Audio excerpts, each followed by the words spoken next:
ఎన్టీఆర్ మార్గ్ లో నడి రోడ్డుపై గొయ్యి ఏర్పడింది. సరిగ్గా గార్డెన్ ఎదుట కుంగిపోయింది రోడ్. 4 అడుగుల లోతులో నీటి ప్రవాహం కనిపిస్తోంది. ఈ భారీ వర్షాలకు రోడ్డు కింద మట్టి కొట్టుకుపోవడంతో ఈ గొయ్యి ఏర్పడినట్లు సమాచారం. ఇక ప్రధాన రహదారి కూడా కావడంతో వెంటనే అప్రమత్తమైన సిబ్బంది గొయ్యి చుట్టూ బారికేడ్లు ఏర్పాటు చేశారు.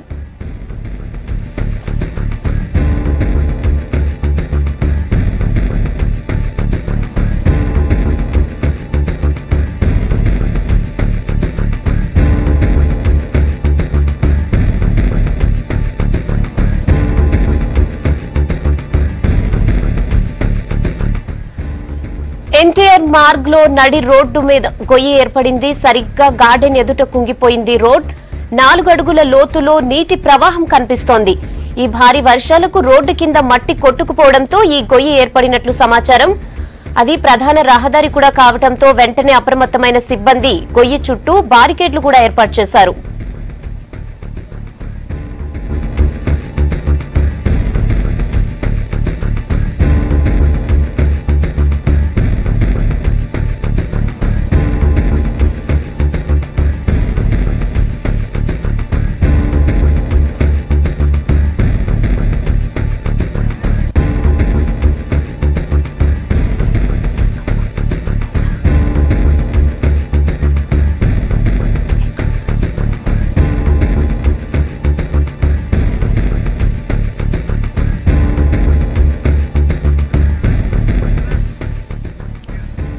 ఎన్టీఆర్ మార్గ్ లో నడి రోడ్డుపై గొయ్యి ఏర్పడింది. సరిగ్గా గార్డెన్ ఎదుట కుంగిపోయింది రోడ్.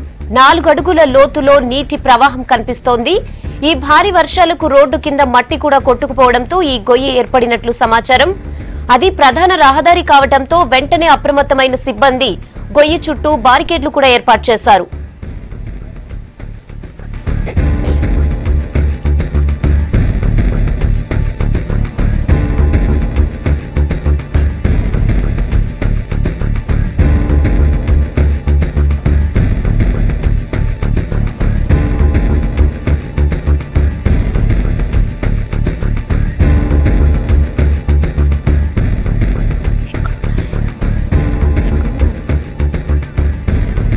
సిటీలో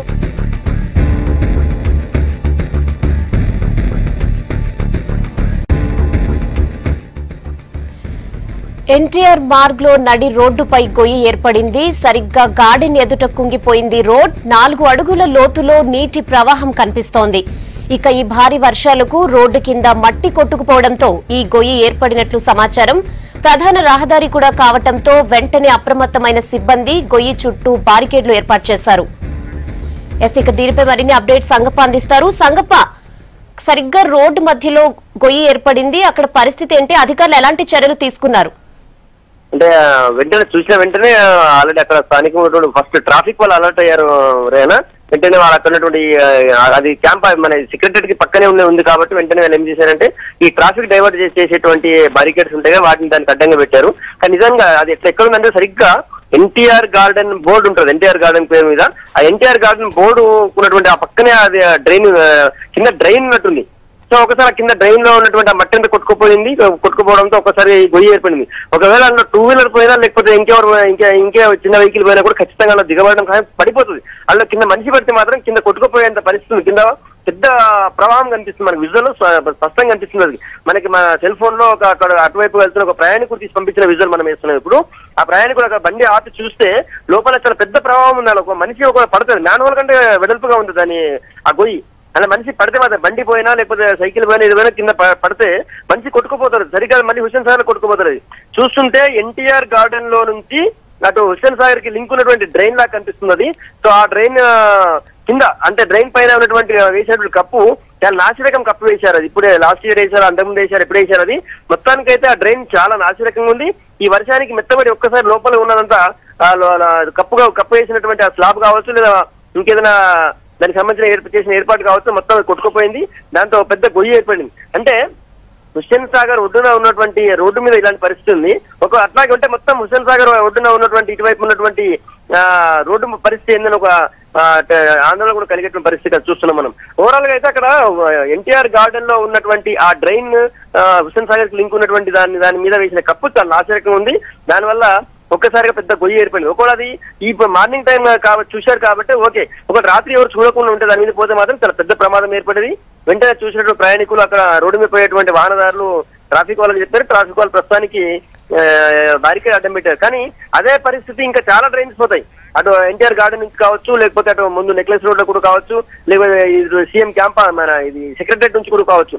అట్లాంటి చాలా డ్రైన్స్ హుస్సేన్ సాగర్ కి లింక్ ఉన్నాయి. మరి వాటన్నిటి పరిస్థితి ఏంటనేది కూడా టెన్షన్ కూడా ఇప్పుడు స్టార్ట్ అయింది. మరి ఇప్పుడైతే జిహెచ్ఎంసీ వాళ్ళకి దృష్టికి వచ్చింది, వాళ్ళ ఇంటి పక్కన ఉన్నారు, వాళ్ళు వస్తున్నారు. ఇప్పుడు వచ్చి దాన్ని ప్రస్తుతానికి దాని చుట్టూ బారికేడ్స్ పెట్టి ఆపేశారు ఆ ఏరియా అంతా. కానీ ఆ లైన్ మొత్తం మనం చూస్తుంటే, ప్రవాహం చూస్తుంటే లింక్ ఉంది కదా హుస్సేన్ సాగర్ కి, ఆ రోడ్ లైన్ మొత్తం అట్లనే ఉందని ఒక టెన్షన్ అయితే కనిపిస్తుంది. ఎస్, అంటే సంగప్ప గొయ్యి వేరే దగ్గర కూడా ఏర్పడొచ్చు కదా, అంటే రోడ్ చూస్తుంటే చాలా నాసిరకంగా కనిపిస్తుంది. మరి దీనిపై ఎటువంటి చర్యలు తీసుకుంటున్నారు? అదే చెప్తున్నా కదా, అక్కడ కింద డ్రైన్ ఉంది. డ్రైన్ పైన వేసినటువంటి కప్పు ఏదైతే ఉందో ఆ కప్పు కూలిపోయింది. అది నాసిరకంగా ఉండడం వల్లే కూలిపోయినట్టు స్పష్టంగా తెలుస్తుంది. ఆ కప్పు కూలిపోవడం వల్ల ఒక్కసారి పెద్ద గుంత ఏర్పడింది. అది ఎవరు అటువైపు పోలేదు. పైగా అది పొద్దునే కొద్దిగా మెత్తబడి కింద కుంగగానే అక్కడ ఉన్నటువంటి వాహనదారులు చూసి ట్రాఫిక్ వాళ్ళకి చెప్పారు. అది సెక్రటరేట్ దగ్గర జరిగింది కాబట్టి వెంటనే అక్కడ ఎప్పుడు ట్రాఫిక్ పోలీసులు, తర్వాత సెక్యూరిటీ బలంగా పటిష్టంగా ఉంటది కాబట్టి వాళ్ళకి చెప్పారు. అక్కడ ఉన్నటువంటి ట్రాఫిక్ కానిస్టేబుల్ పాపం వెంటనే చూసి దాన్ని అక్కడనే సెక్రటరేట్ నుంచి యూటర్న్ తీసుకోవడానికి ఆ రోడ్డు మీద ఎన్టీఆర్ మార్గ్ లో అక్కడ డివైడర్ ఉంటుంది, డివైడర్ కటింగ్ ఉంటుంది అనమాట. అక్కడ ఈ బారికేడ్లు ఎప్పుడు ఉంటాయి. ఏదైనా మంత్రులు వచ్చినప్పుడు ఓపెన్ చేస్తారు, లేకపోతే క్లోజ్ చేస్తారు. ఆ బారికేడ్లు ఉన్నాయి. వెంటనే ఆయన ఏం చేశారంటే ఆ బారికేడ్లు తీసి దీనికి అడ్డంగా పెట్టాడు. ఒకవేళ ఎవరు చూడకపోతే మాత్రం పెద్ద ప్రమాదం జరిగేది. అయితే ఇలాంటి పరిస్థితి మొత్తం రోడ్ అంతా ఉందా అని చెప్పలేం. కానీ ఈ డ్రైన్ల దగ్గర మాత్రం చాలా నాసిరకంగా కవర్ చేశారన్నటువంటి విషయం అయితే స్పష్టంగా తెలుస్తుంది. Okay Sangappa, thanks for the updates.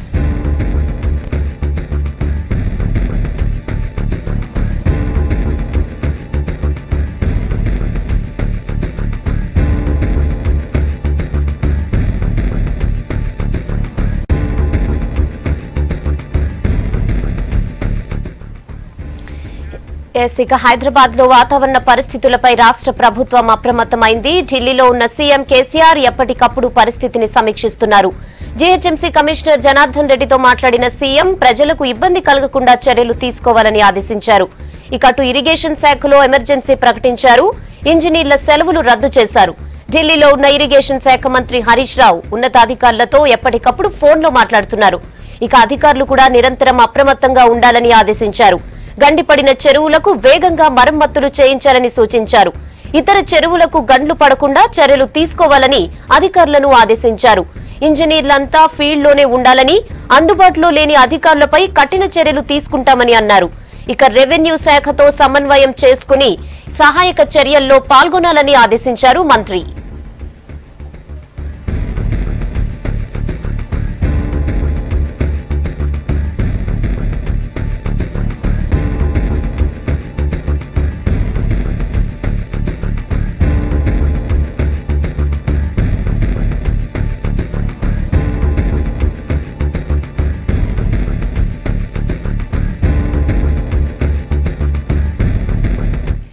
ఇక హైదరాబాద్ లో వాతావరణ పరిస్థితులపై రాష్ట్ర ప్రభుత్వం అప్రమత్తమైంది. ఢిల్లీలో ఉన్న సీఎం కేసీఆర్ ఎప్పటికప్పుడు పరిస్థితిని సమీక్షిస్తున్నారు. జీహెచ్ఎంసీ కమిషనర్ జనార్దన్ రెడ్డితో మాట్లాడిన సీఎం ప్రజలకు ఇబ్బంది కలగకుండా చర్యలు తీసుకోవాలని ఆదేశించారు. ఇక అటు ఇరిగేషన్ శాఖలో ఎమర్జెన్సీ కూడా ప్రకటించారు. ఇంజనీర్ల సెలవులు రద్దు చేశారు. ఢిల్లీలో ఉన్న ఇరిగేషన్ శాఖ మంత్రి హరీష్ రావు ఉన్నతాధికారులతో ఎప్పటికప్పుడు ఫోన్లో మాట్లాడుతున్నారు. అధికారులు నిరంతరం అప్రమత్తంగా ఉండాలని ఆదేశించారు. గండిపడిన చెరువులకు వేగంగా మరమ్మతులు చేయించాలని సూచించారు. ఇక ఇతర చెరువులకు గండ్లు పడకుండా చర్యలు తీసుకోవాలని అధికారులను ఆదేశించారు. ఇంజనీర్లంతా ఫీల్డ్లోనే ఉండాలని, అందుబాటులో లేని అధికారులపై కఠిన చర్యలు తీసుకుంటామని అన్నారు. ఇక రెవెన్యూ శాఖతో సమన్వయం చేసుకుంటూ సహాయక చర్యల్లో పాల్గొనాలని ఆదేశించారు మంత్రి.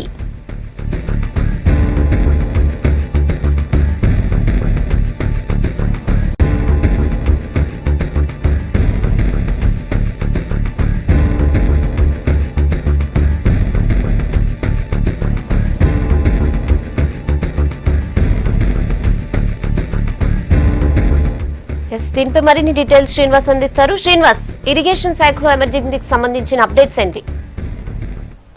రెహానా, రాష్ట్రంలో కురుస్తున్నటువంటి వర్షాల పట్ల ప్రభుత్వం అప్రమత్తమైంది. మరోవైపు హైదరాబాద్లో కూడా రాత్రి నుంచి కూడా భారీ వర్షాలు కురుస్తున్నాయి.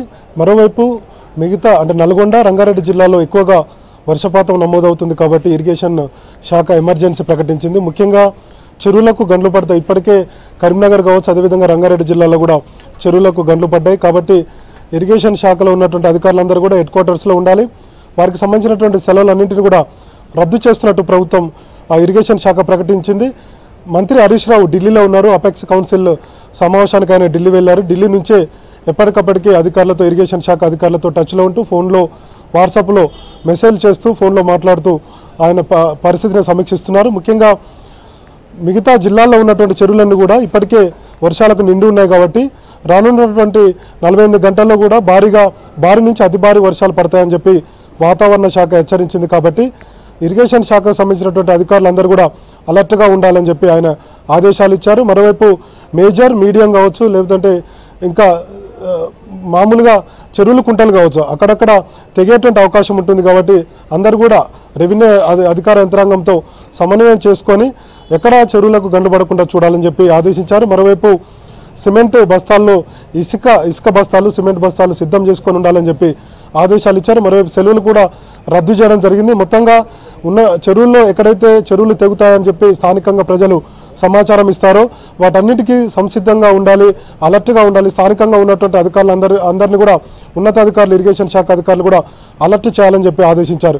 ఇక మరోవైపు ముఖ్యమంత్రి కేసీఆర్ కూడా ఢిల్లీ నుంచి జిహెచ్ఎంసీ అధికారులతో టచ్లో ఉన్నారు. వారికి ఫోన్లు చేస్తూ హైదరాబాద్లో రాత్రి కురిసినటువంటి వర్షం పట్ల అప్రమత్తంగా ఉండాలని చెప్పి ఆదేశించారు. మరోవైపు రానున్నటువంటి 2 రోజుల్లో కూడా భారీ వర్షాలు కురుస్తాయని చెప్పి వాతావరణ శాఖ హెచ్చరికలు జారీ చేసింది. హైదరాబాద్లో ఇప్పటికే హుస్సేన్ సాగర్ కూడా భారీగా వరద నీరు వచ్చి చేరింది. మరోవైపు మిగతా రంగారెడ్డి జిల్లాలో కూడా చెర్లల్లో వరద నీరు వచ్చి చేరుతుంది. కాబట్టి అలర్ట్గా ఉండాలని చెప్పి ఆదేశాలు ఇచ్చారు. మరోవైపు జిహెచ్ఎంసీ కమిషనర్, మేయర్ కావచ్చు, ఇతర అధికారులందరూ కూడా ఎప్పటికప్పటికీ మానిటరింగ్ చేసుకోవాలి, మిగతా శాఖలతో సమన్వయం చేసుకోవాలని చెప్పి ముఖ్యమంత్రి కేసీఆర్ కూడా ఆదేశాలు ఇచ్చారు. రెహానా.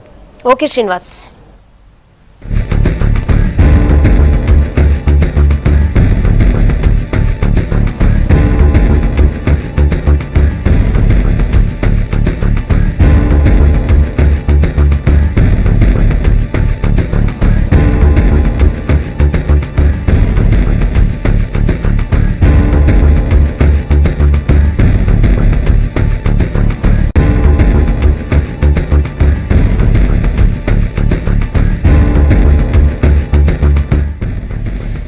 ఇక కొత్త చెరువుకు గండి పడటంతో చుట్టుపక్కల ప్రాంతాలకు భారీగా వరద నీరు వచ్చి చేరుతోంది. దాదాపు 10 కాలనీల్లోకి, అపార్ట్మెంట్ల సెల్లార్లతో పాటు లోతట్టు ప్రాంతాల్లోని ఇళ్లల్లోకి నీరు వచ్చి చేరుతోంది.